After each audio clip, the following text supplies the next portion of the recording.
आज मैंने बोरीखी ग्राम को आसीचे।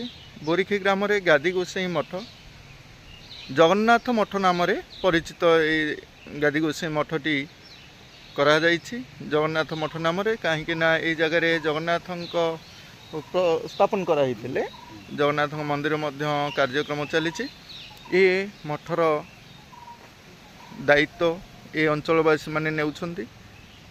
ये बोरीखी ग्रामर आमे भाईना सह टी कथा हेबा। आज्ञा ये जो मठटी प्रथमे थिला जगन्नाथ मंदिर तो नथिला? जगन्नाथ मंदिर प्राय 30 वर्ष होला इति रहलानी। 30 वर्ष है। प्रथमे कौन थिला ये मठटी? गादी महापुरुष थिले। ए गादी महापुरुष।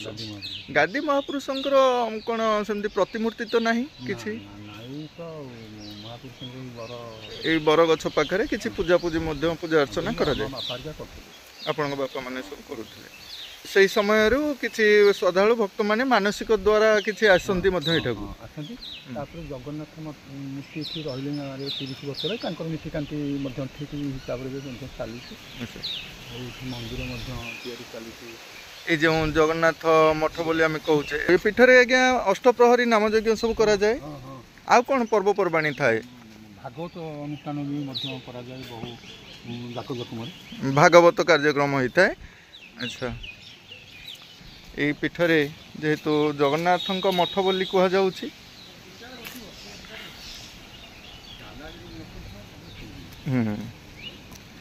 देखो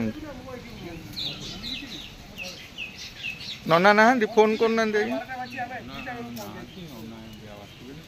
यही गादी गोसाई मठ बा गादी मठ बोरीखी ठारे ऐतिह्य से परी जो मठर ऐतिह्य जहाँ सब थाए श्रद्धालु जो मैंने आसी ये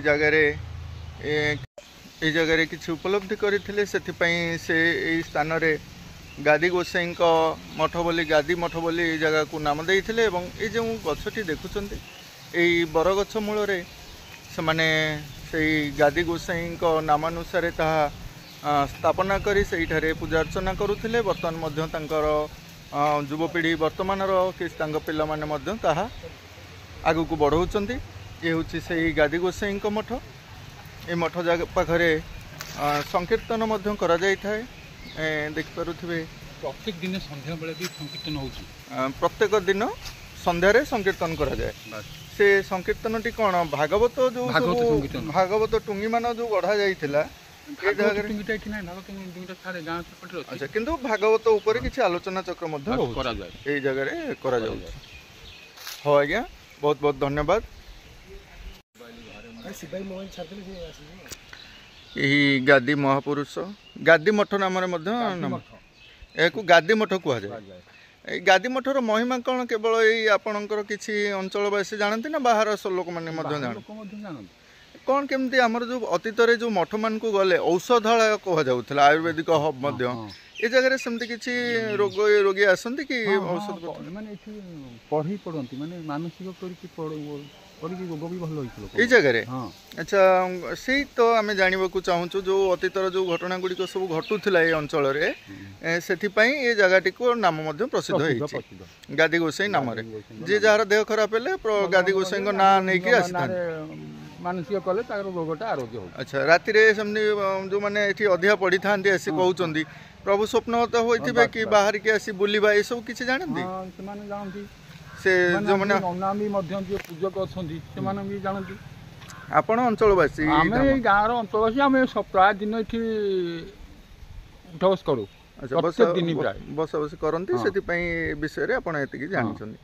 हाँ आज्ञा आज आमर ये जो मठ मान को आसी आम सब विजुआल करुचे आम जानवर इच्छा नहीं आसुचे जे अतीत जो परिभाषा थिला वर्तमान ताहा नाही। आगुरु अधिका पढ़ा कौन से देहपा खराब हेले आसी अधिका पढ़ा वर्तमान किंतु आगे आम देहपा खराब हेले हॉस्पिटल जाऊचे तापर आम माने कौन करुचे ना यहीपरी मठ मान को आसी जो विश्वास आमर रही से विश्वास बल आम आसी अधिका पढ़ुचे प्रथम आम हॉस्पिटल आज्ञा वर्तमान समय जाऊे।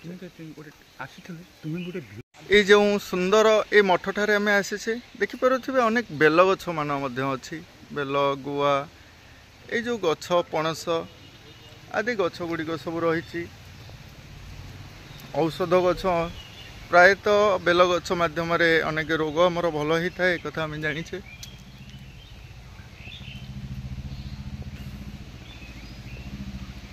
आंब पणस ये समस्त गछ मध्य जगह रोचे। सुंदर पीठ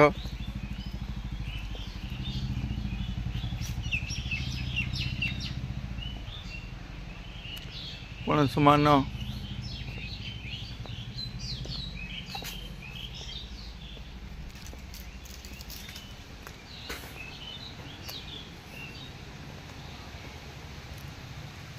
यही मंदिर रे जगन्नाथ अच्छी बर्तमान जगन्नाथंकर आउ एक सुंदर मंदिर निर्माण करा जाउछि। अगर हनुमान को निमंते आउ एक मंदिर मध्य ये होछि हमर ए बोरीखी ग्राम जगतसिंहपुर जिलार। यही मठ को आसला परे आमे अनेक किछि जानिले। आसंतु आज वीडियोटी को ये शेष करवा। धन्यवाद।